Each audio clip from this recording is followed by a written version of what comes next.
back to that breaking news overnight. That looming railroad worker strike has apparently been averted. President Biden got involved. He says labor and company leaders have reached a tentative deal. It comes just hours ahead of a deadline for a strike, which experts say could have had devastating impacts on the economy. ABC 10's Devin Truby has been working on this story all night long, literally burning up the phone lines between here and Oakland and everywhere else. She's now at the Roseville rail yard. Amtrak, Devin, said service would have been suspended had there been a strike.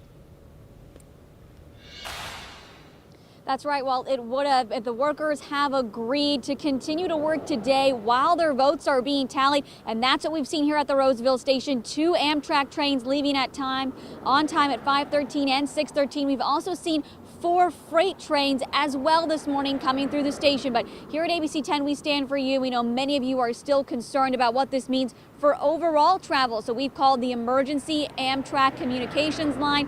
They're going to be getting back to us with a statement. But in California, everything runs to the Oakland office, and we were able to get in contact with them, and they issued us a statement in part saying that Amtrak is working to quickly restore canceled trains and reaching out to impacted customers to accommodate on first available departures. I mean, just take a look. The lights are on here at the station. We see workers, many trains, so things are headed in the right direction. But this was a narrow miss. After 20 hours of negotiations, they were just finally able to come to the table. One of the big sticking points for rail workers was the fact that they were concerned about their health benefits as well.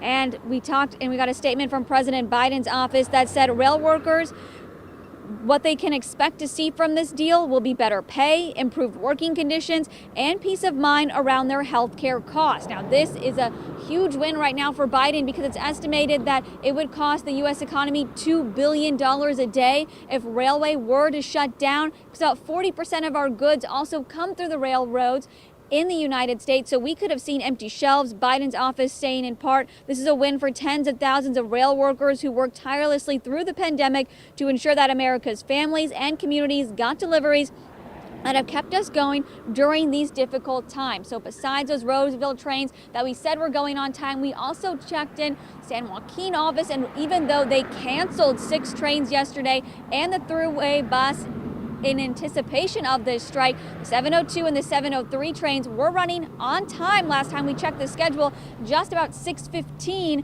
for those headed to Bakersfield and Sacramento. They have 2 other trains canceled, but those weren't originally on the suspended schedule. So what I would say, whether you're in Roseville, traveling out of Sacramento, just keep hitting refresh. Things are constantly changing out here as everyone tries to piece together what stations are going to be working, who's got their staff there, Walt. Yeah, since this is all breaking overnight, Devin, and I know you've been making all these calls, that's sage advice. If you're planning on taking a train today, don't get there unless you for sure know that this thing is running, because it's very much hit or miss.